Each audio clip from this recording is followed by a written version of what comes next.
Olá, como é que vocês estão? É um prazer estar aqui novamente, depois de um tempo. Regularmente vocês já estão acostumados, né, a esse ciclo, né, em que os professores da escola dominical, da Igreja Metodista aqui em Lorena, se revezam para estarem com um grupo de pessoas online que talvez nós nem saibamos, né, não conheçamos, mas com as quais nós também desejamos conversar, né, em nome de Jesus. Nós vamos agradecer a Deus essa oportunidade e pedir que Ele esteja nos ministrando nessa manhã. Pai Santo, nós agradecemos por essa oportunidade rica, preciosa, de nós estarmos falando da Tua Palavra, da verdade, Senhor, que só Tu és portador, Tu és a própria verdade, ó Senhor Jesus. E nós então, em Teu nome, nos dirigimos a esses irmãos, irmãs, amigos, amigas, que estão, Senhor, tendo a oportunidade de nos ouvir. Que eles estejam ouvindo mais do que a nós, ó Deus, estejam ouvindo a Tua própria voz, falando a Tua palavra, que nós sejamos apenas instrumentos habilitados por Ti mesmo, ó Espírito Santo. Nós agradecemos e pedimos no nome de Jesus. Amém. Então, caríssimos, nós revezamos, os assuntos são variados, né? E eu particularmente acredito que a professora Silvana, nós nos preocupamos com uma linha de uma unidade de estudo que nós temos entendido como Vida com Deus, composto nesse publicação da editora Angular da Igreja Metodista, não é? Para estudos dominicais nas classes com jovens, com adultos, né? Vida com Deus. Eu até já falei o último estudo, né? A oportunidade que nós tivemos de estar juntos, falamos sobre a humildade e o serviço, não é?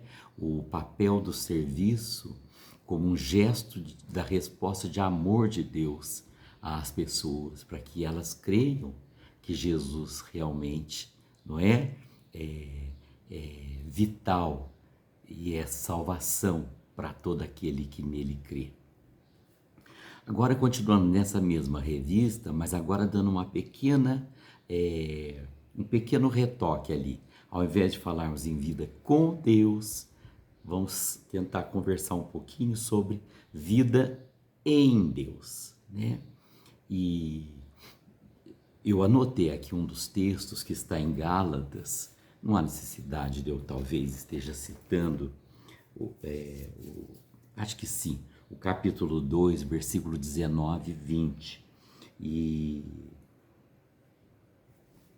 o apóstolo Paulo fala da vida dele em Deus, né? Em Cristo. E ele diz assim: eu nele e ele em mim, né? E Jesus fala mesmo: sem mim nada podeis fazer. Ele fala: todo ramo que estando em mim, né, produzirá muitos frutos. Ele diz também: se vocês guardarem a minha palavra, eu e meu Pai viremos para vocês e faremos em vocês morada, né? Então nós estamos falando agora de um outro enfoque. Ao invés de falarmos de vida com Deus, falarmos de vida em Deus. Tem outro texto, assim, talvez mais específico ainda, que o apóstolo Paulo diz assim: não sou eu mais quem vive, mas Cristo vive em mim. E a gente poderia contextualizar mais um pouquinho, né? Ele vivendo em mim e eu vivendo nele. Então essas reflexões que nós queremos estar trazendo, especialmente, como eu disse, eu e a Silvana, que temos trabalhado mais esses temas com a nossa classe, não é?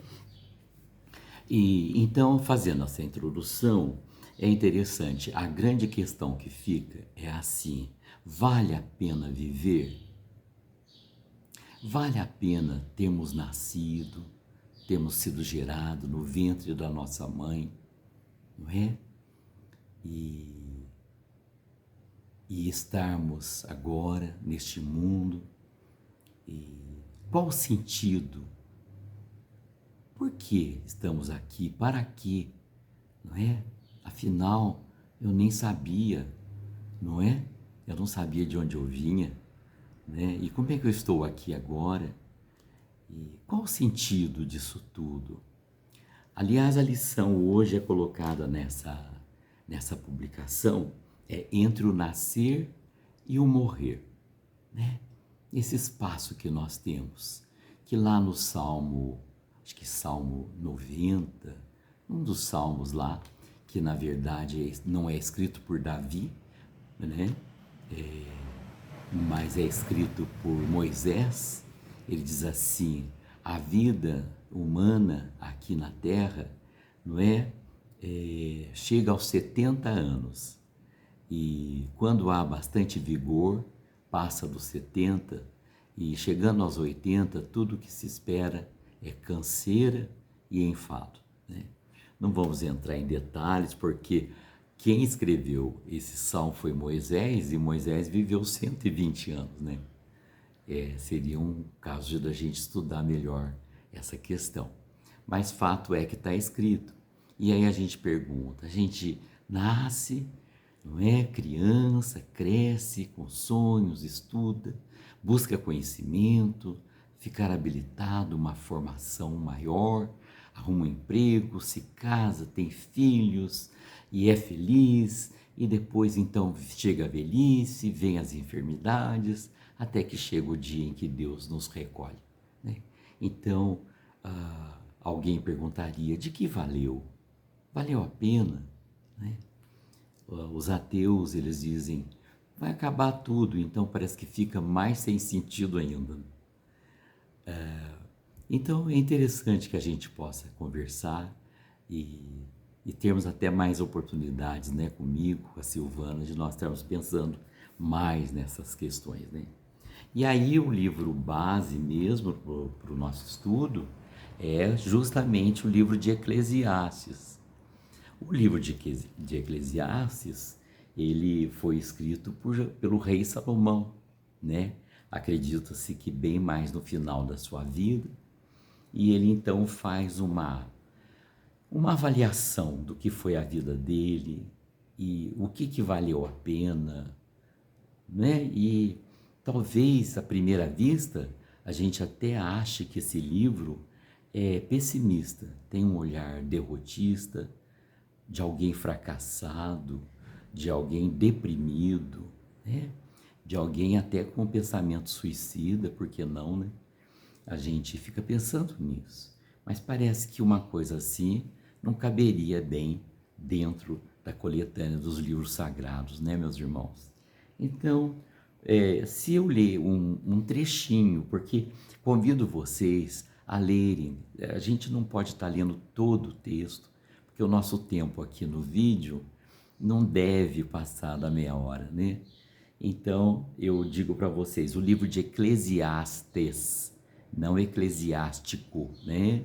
Mas o livro de Eclesiastes, no capítulo 1, se você ler todo o capítulo, você já vai compreendendo qual é a tese que o rei Salomão está defendendo aqui, ou está propondo, né? E aí no versículo 12, por exemplo, ele diz assim, né, que ele se chama de pregador, eu, o pregador, venho sendo o rei de Israel em Jerusalém. Dediquei-me a investigar e a me informar com sabedoria a respeito de tudo que se faz debaixo do céu. Que enfadonho trabalho Deus impôs aos filhos dos homens para com ele os afligir. E ele põe até um ponto de exclamação. Vi todas as obras que se fazem debaixo do sol, e eis que tudo é vaidade e correr atrás do vento. Convido vocês mais uma vez a lerem todo o texto, ou quem sabe alguns capítulos, para você se inteirar um pouquinho mais do contexto.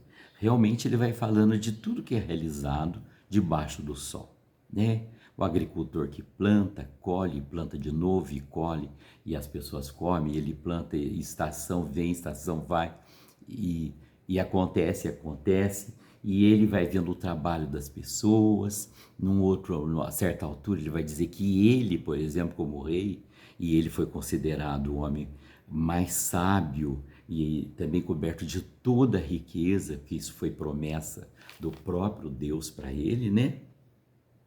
Ele vai passando umas ideias para nós, meus irmãos, de que nada valeu a pena, né? Ele vai colocando isso, inclusive nos assusta. Então a gente precisa ter uma visão mais ampla, não deste livro somente, mas da Bíblia toda, conhecer a Deus, né? Conhecer a palavra de Deus no seu todo, não é? E encarar esse momento como um dos capítulos em que a palavra de Deus também é colocada, agora no contexto de uma questão que muitas pessoas fazem, e talvez muitos cristãos, muitos crentes, muitos que se dizem fiéis, se não falam, pode lhe ocorrer esses pensamentos quando eles se veem diante da morte. Se não da morte deles, na morte de um filho, de um ente querido, de uma mãe, de um amigo precioso, não é? E a morte sempre nos traz um momento assim de fracasso, né? Depois, com a nossa fé, nós vamos recobrando as nossas forças. Mas naquele momento, como o salmista diz, ainda que eu ande no vale da sombra da morte, não é? Ele está conosco, mas isso não nos exime de estarmos angustiados como o próprio Jesus ficou no momento do seu sacrifício. Não é, meus irmãos?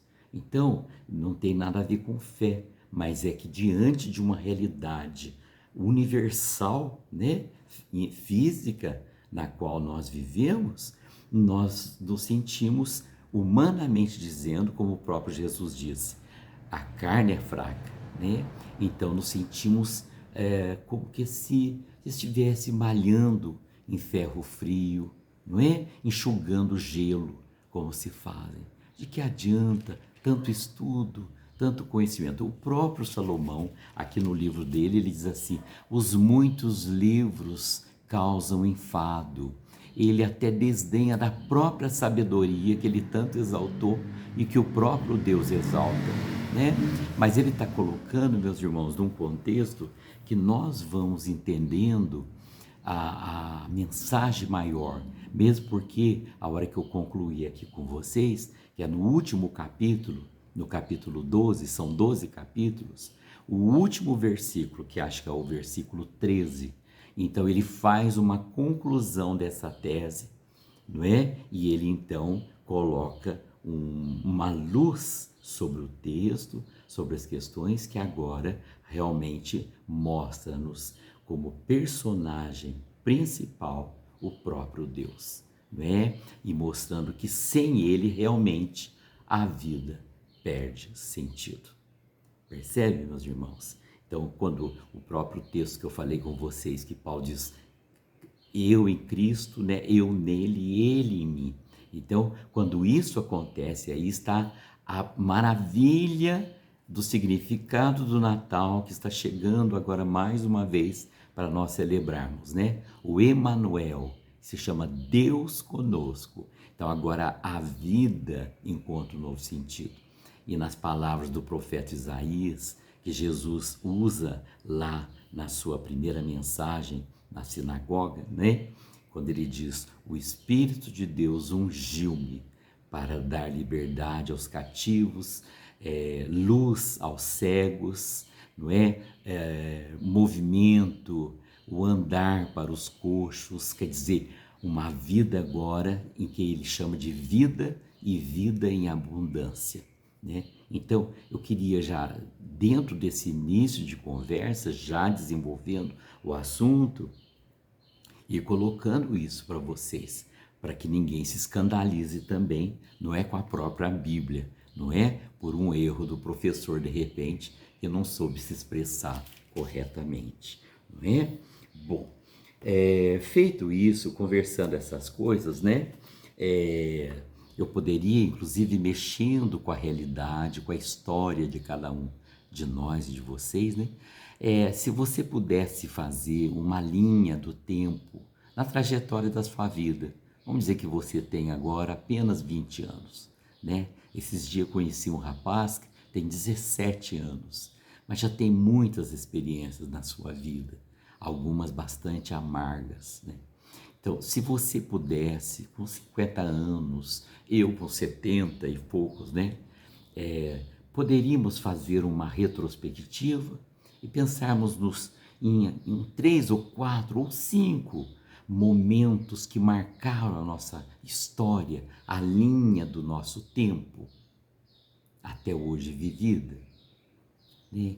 Que momentos são esses? Você pode fazer rapidinho na sua mente, quem sabe rabiscar, né? Se você está com uma caneta, marcar. Eu fiz, né? Fui tentar fazer e comecei a colocar muita coisa. Depois eu achei que eu preciso selecionar, mas certamente o momento do meu casamento, certamente o momento do nascimento dos meus filhos, né?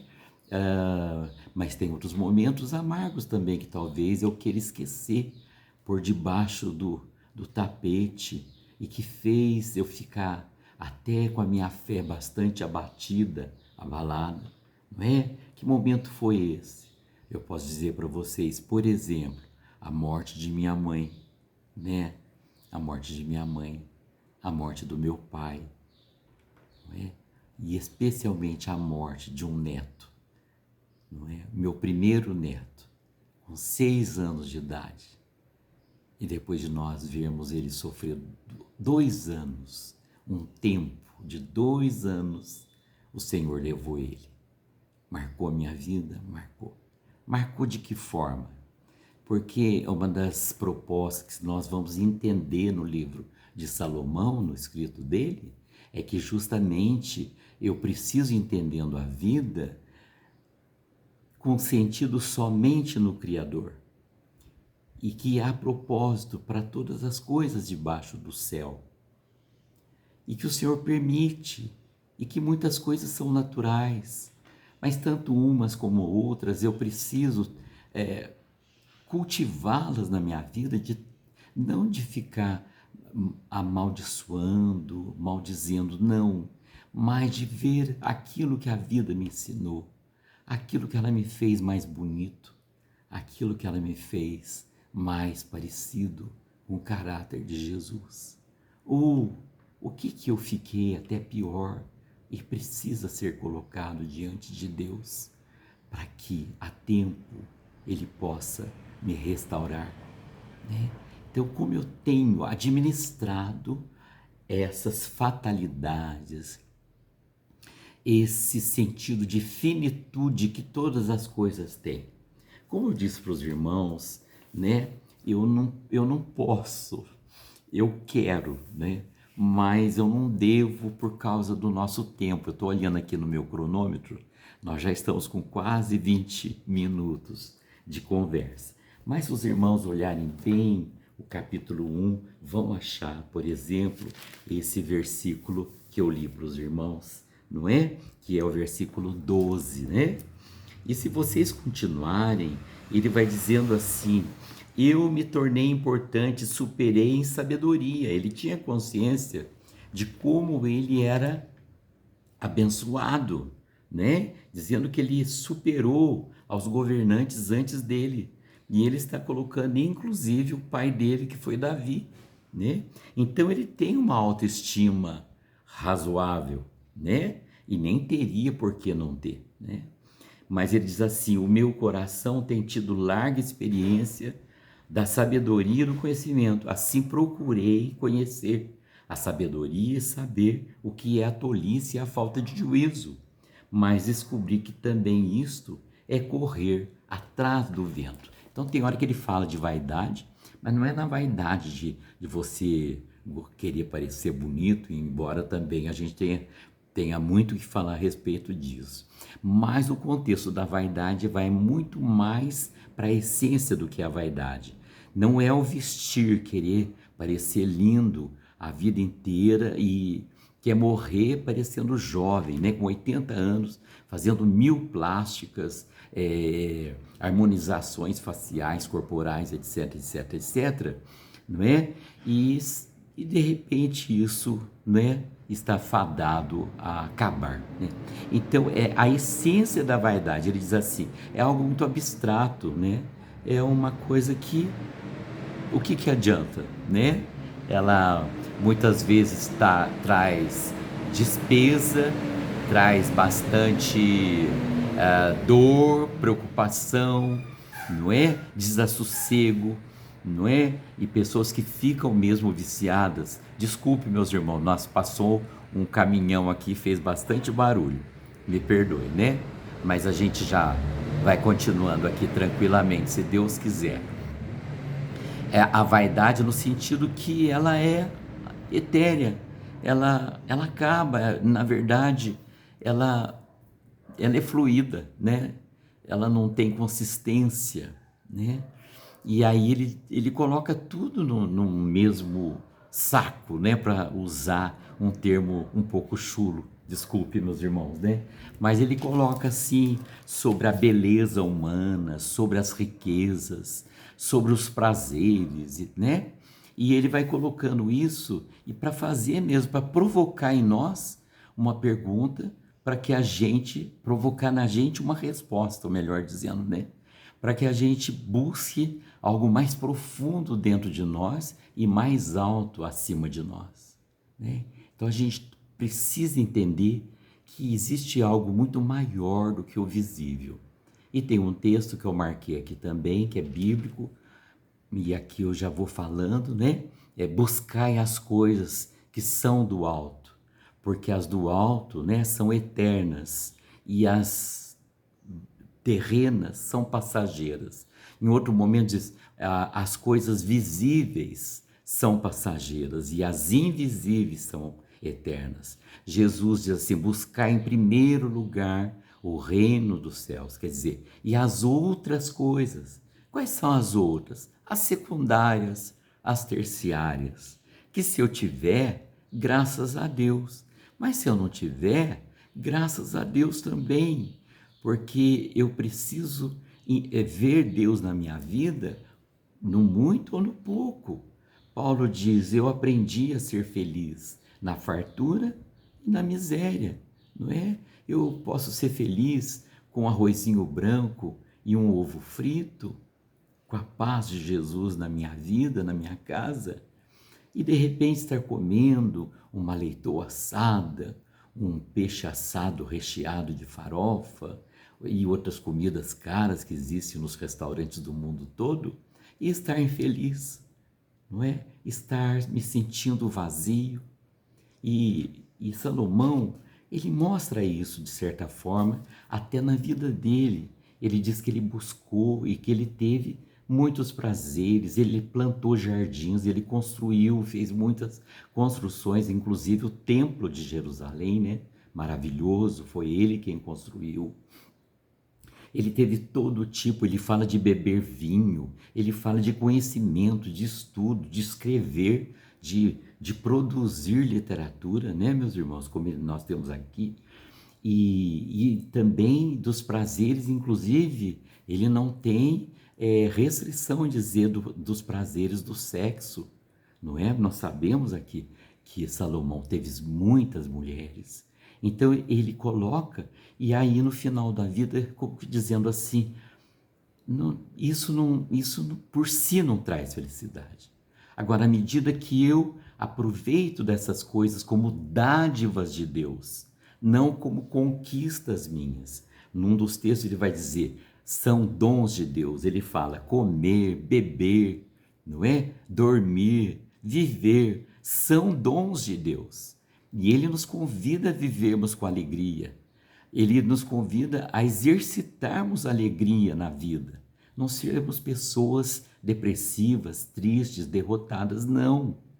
Não é, ele está dizendo que se nós vivermos uma vida materializada, dizendo como nos dos textos, se Cristo não ressuscitou, se a fé é uma mentira, Se tudo que a nossa esperança nos garante de que nós teremos uma vida eterna, se Deus não é Deus, se Deus não é o meu Pai, se Deus não é o meu Criador, se Jesus não é o seu Filho amado, que temos toda a sua história aqui na terra e conhecendo a Jesus como também como Criador, como Deus que existe desde a fundação do mundo e antes dela, não é? Junto com Deus. Se o Espírito Santo não está aqui conosco, então realmente, meus irmãos, comamos e bebamos, que amanhã morreremos. É como a Bíblia fala que se alguém pensa assim, então qual é o objetivo dessa pessoa? Ser feliz aqui, né? E daí, à medida que vai chegando a velhice, a morte, essas pessoas ficam desesperadas, né? Há pouco tempo atrás, não um, mas dois artistas nós soubemos que tiraram a vida, porque entraram numa tristeza tão grande ao ver que tudo que eles tinham como fama, dinheiro, serem conhecidos, realização, estava acabando. Então eles não queriam ver o fim. E antes que eles vissem o fim, eles deram cabo da vida, né? Não estou também acusando, eu estou falando isso com pena. Então, enquanto nós estamos, enquanto é dia, não é? Vamos viver a nossa vida buscando sentido em Deus. Por isso que o nome da lição e a unidade agora é vida em Deus, entre o nascer e o morrer. Este morrer aqui da terra, ele, para nós que temos fé em Jesus, temos que entender que é fechamento de um ciclo, não é? Que o Todo-Poderoso, na sua sabedoria, na sua economia divina, como um pastor antigo me ensinou a falar, e aí é um fechamento para iniciar um outro ciclo que nós chamamos de vida eterna, né? E mais ainda, a vida eterna que pode começar desde já. Eu não preciso esperar morrer para começar a contar o tempo da minha vida eterna. Então nós estamos falando muito de tempo, né, meus irmãos? Então, e correndo aqui, né? Quem sabe no outro encontro eu continue com vocês esse mesmo tema, né? E aí, meus irmãos, no capítulo 3 de Eclesiastes, ele vai dizer, tem tempo para tudo. E nós não temos controle sobre o tempo, nem o tempo cronológico de horas, e nem o tempo clima. Não temos condição, estamos vendo desastres naturais, de chuvas, de secas, e até com a ciência que até consegue provocar chuvas artificiais, os problemas estão sendo difíceis de resolver, né? Então aqui ele diz, tudo tem seu tempo determinado, e há tempo para todo propósito debaixo do céu. Então ele vai dizendo que há tempo de abraçar, há tempo de afastar-se de abraçar, há tempo de nascer, há tempo de morrer, há tempo de amar e tempo de odiar. Olha como é que a Bíblia é rica, meus irmãos. Ela não tapa o sol com a peneira, ela mexe na ferida, né? É tempo de prantear, tempo de saltar de alegria. Percebe? Há tempo. Agora, a grande pergunta que está implícita aqui, já que nós não podemos controlar o tempo, como que eu administro esse tempo? Como que eu aproveito bem esse tempo? Como que eu vivo hoje sem ter certeza do amanhã? Como que eu agradeço a Deus? Como que eu valorizo cada minuto da minha vida? Seja para descansar, como que eu valorizo esse momento de repouso? Não é? Quem sabe deitado já para dormir, não é? Lá para as 10h30, 11 horas da noite, às vezes meia-noite, e eu ainda estou com o celular na mão, quem sabe vendo ainda um programa de televisão que eu tenho no quarto, ou teria, né? Será que eu estou administrando bem o meu tempo para dormir 8 horas, que é o que Deus estabeleceu e a própria medicina também estabelece, porque ela vem de Deus? Então são essas coisinhas que seria bom nós termos bastante tempo para a gente refletir, não é? Então, sejam maus momentos, sejam bons. Como que eu busco sentido? Quando eu perdi meu neto, como que eu reencontrei? Como que eu me reencontrei comigo mesmo, com os meus queridos, com a minha igreja, com o meu Deus, com a minha fé? Como que eu busquei? Como é que eu entendo o porquê de Deus, o para quê de Deus? Como que eu entendo que há um propósito debaixo do sol, debaixo do céu, e que o Criador, na sua soberania, não é na sua tirania, mas na sua soberania, graça e bondade e misericórdia, como que eu entendo e que eu me submeto à sua vontade, que nós também aprendemos a dizer que é boa, agradável, perfeita. E aí, finalmente, meus irmãos,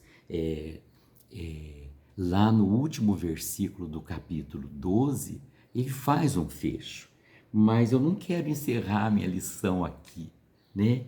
Eu quero que vocês abram o seu livro de Eclesiastes, leiam, façam questões, e no nosso próximo encontro, que se Deus quiser, certamente vai haver, eu prometo voltar, né?